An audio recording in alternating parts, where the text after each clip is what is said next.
So, where are you going to go to find a dirt bike school? Well, we found one for you, and we're going to tell you all about it. What's a former 6 days medalist doing in a situation like this? Well, going to dirt bike school, actually. And who's got all the highlights of the weekend's big Supercross race? Why, that would be Bike Week.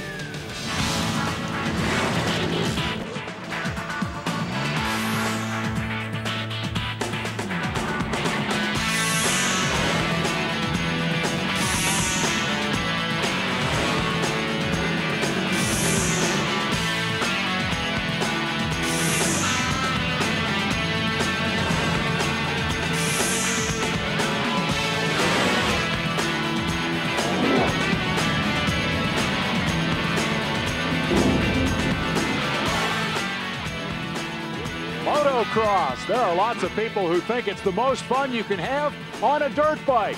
But then there are trials bikes. An increasing number of dirt riders, including some big names, find these things to be terrific training tools and low-cost toys. Hello, everyone. I'm Dave Despain.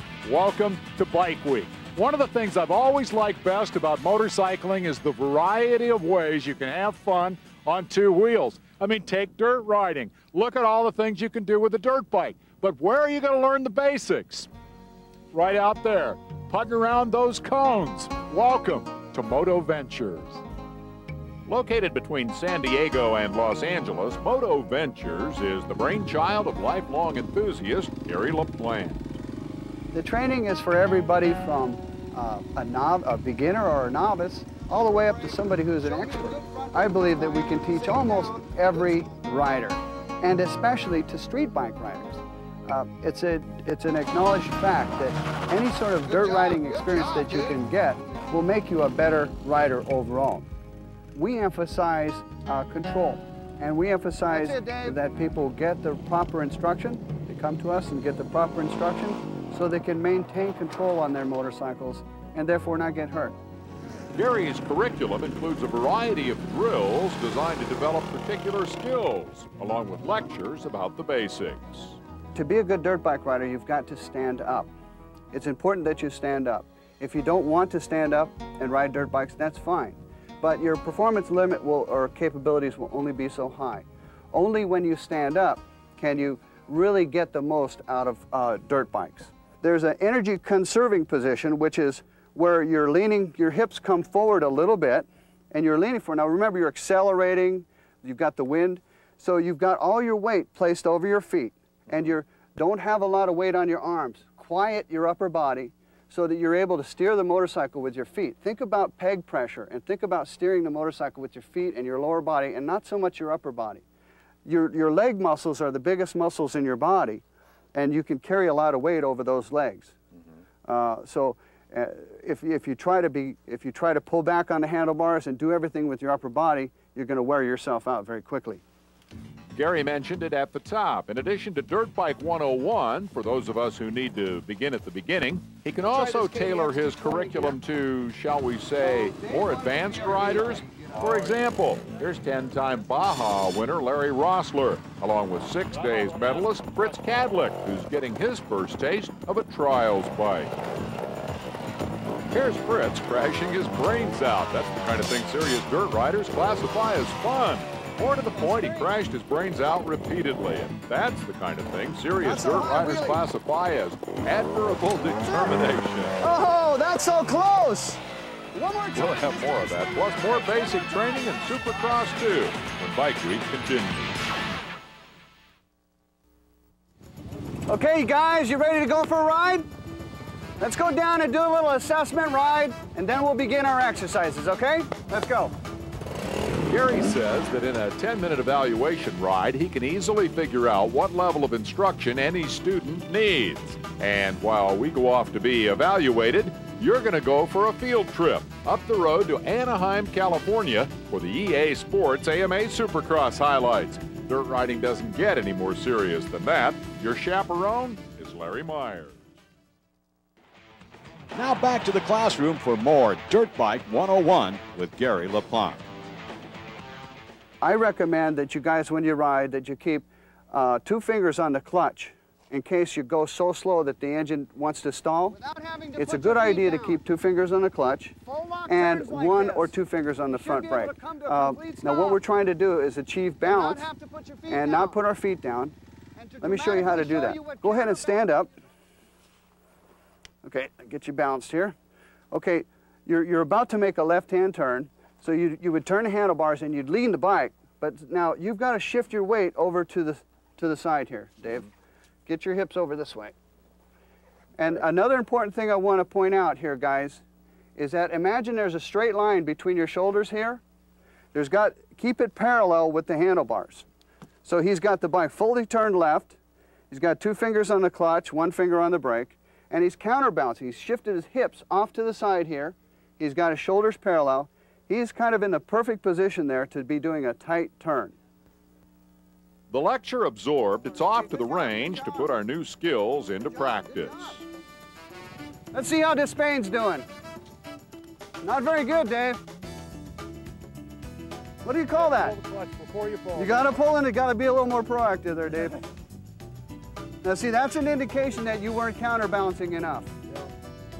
So I recommend that you shift your hips as much to the side. The key here, I think, is getting your hips off to the side and also getting your shoulders parallel with the handlebars.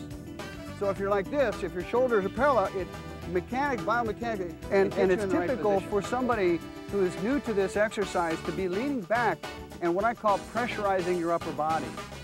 What I would like you to do in this case is get your hips forward a little bit so you carry your weight over your feet. You're going so slow, and that quiets your upper body, and it allows you to work the controls a little more free. So if you're pulling back on the handlebars, it's awfully difficult to work the throttle, versus when you're leaning forward and you've got your weight over your feet. The youngest member of our class is dialing in his turning ability on the newest bike in the Kawasaki line, the KLX 110, an entry-level dirt bike for kids. 10-year-old Team Green motocrosser Michael Hall was one of the first test riders. I was the first one to actually ride it, and I've been riding it. I put like 20 hours on it. It's real fun to ride. Since dirt bikes for kids currently rank second only to cruisers in terms of motorcycle sales in America, Kawasaki is hoping a lot of youngsters will think that bike is real fun to ride. We're so excited about this bike. It's the first time that we've ever had a true introductory bike in the motorcycle trail class. Young boy or girl can buy this bike and start off on it and learn to ride this machine because it's a 3-speed automatic, and it's got the potential for performance with an adjustable throttle limiter to allow that same child to ride the bike for years to come. They can groom themselves from this bike on up to our KX line if they want to go competition, or they can stay with the KDX or KLX line and become trail riders, forever. On that score, Michael has already made up his mind. He's headed for a KX 250 motocrosser just as fast as he can get there. I want to be a successful pro rider in the Supercross and outdoor. And I hope to ride for either Kawasaki, Splitfire Pro Circuit, or Team Chevy Trucks Kawasaki. Well, if you're 10 years old and an aspiring motocross champ, what could be more exciting than getting to ride for the SpeedVision cameras? Well, how about getting to ride with a couple of world-class off-road stars for the SpeedVision cameras? Stick around.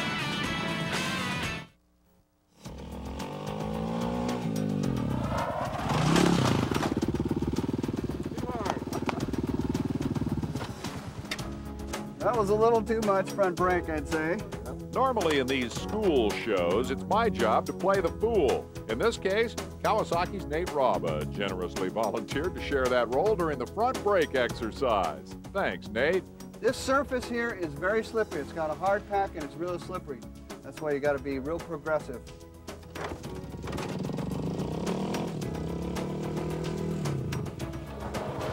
Good job, good job. That's nice. Your body was in the right position. Use good, strong front brake. Good job. Go down there and turn around. Is that how you do it? That's how you do it right. Go to LaPlante School and he'll teach you 3 ways to turn a corner on a motorcycle. Of those 3, sliding around the corner is the most fun, especially for those of us who only get it right once in a great while.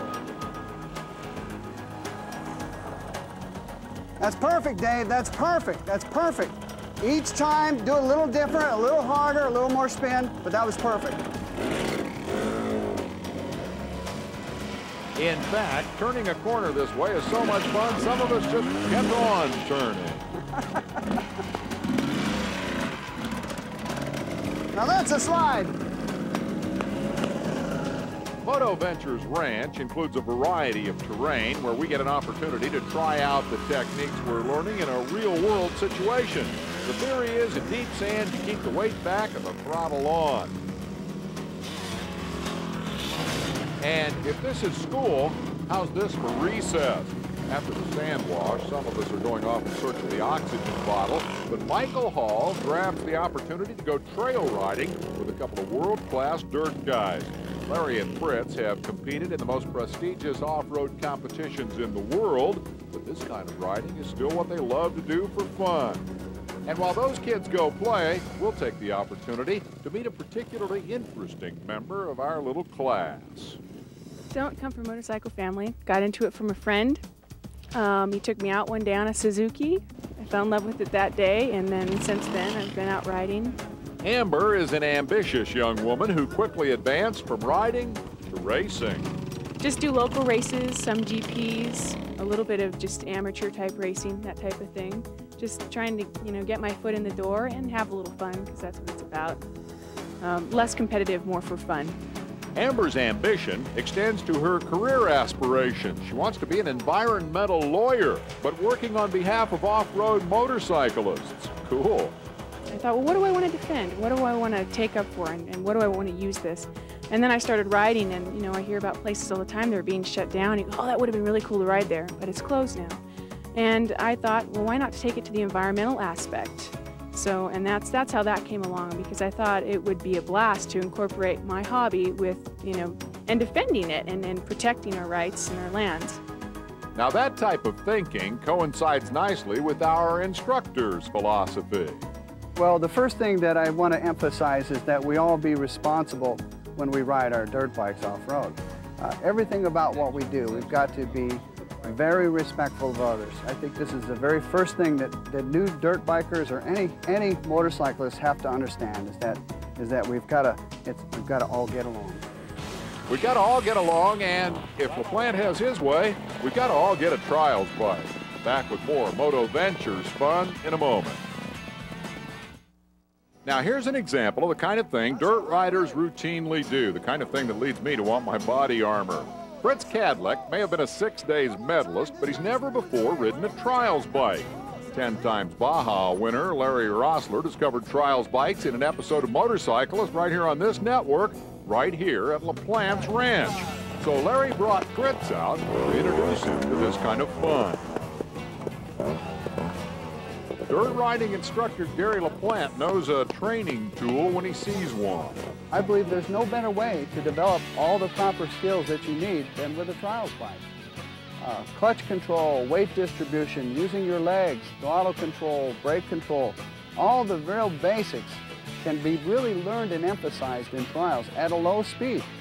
And once those skills are developed, then all it is a matter of adding a little bit of speed. In Larry's case, add a lot of speed. Meantime, those of us who have not won Baja 10 times are tackling more modest obstacles. It's a little hill, but it teaches us a number of lessons. Every hill has got a danger zone or an area that's going to trip you up. There's no traction at that point on that hill. The technique that I want to teach you today is how to go up and over a hill using a little bit of speed and momentum and not so reliant on your rear tire to carry you up and over that. And how you do that is I'm going to ask you to start out in second gear and get a nice approach at the hill. And then about 3/4 of the way up the hill, you have to roll off or shut off the throttle and let the bike coast over that danger zone. You can't be on the throttle where there's no traction. There's no point in that. The best thing you can do is actually be off the throttle, let your speed and momentum allow the rear tire to kind of catch up and get whatever traction is available. Good, good job, good job. That was it. Nice and smooth. Use your body, use your body. Now, one other truism about dirt bike riding, there is always a bigger hill to climb. Get that thing out of my face. Come on, Dave, you can do it.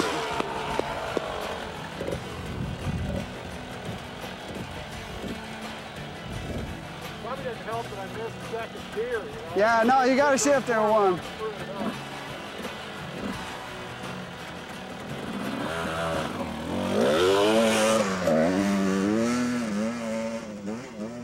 He's going to make it further just because of his speed. Second gear. Come on, don't lean back, Dave. Don't lean back.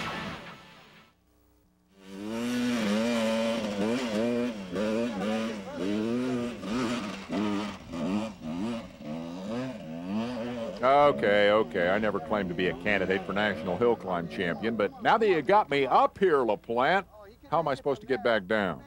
Okay, I'm stuck. Get off to the left side of the motorcycle, lean the bike into you, turn the handlebars, using the front brake and the clutch, slowly work the bike back to where you're 90 degrees to the direction of travel. Work the front end around, slowly get it pointed downhill. Remember, we're on a very steep hill here. Keep the clutch in, hold the front brake on, and when you're ready, push off and go.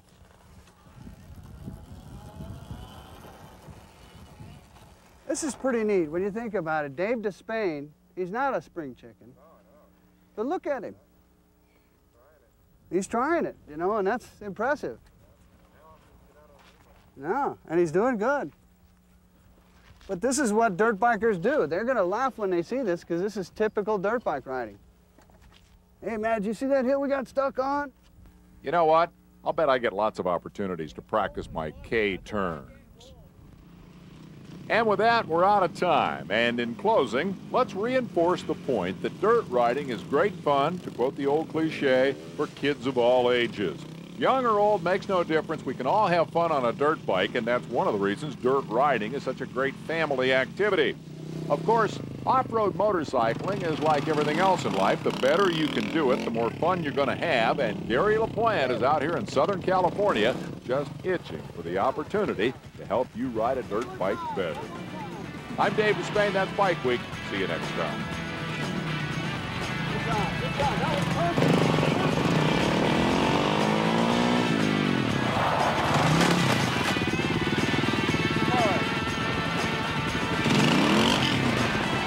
All right, the real question is how Dave do. Did he pass? Dave did really good. Yes, he can. Very much so. I'd like to have him come back for some remedial training, though. I think he's being generous.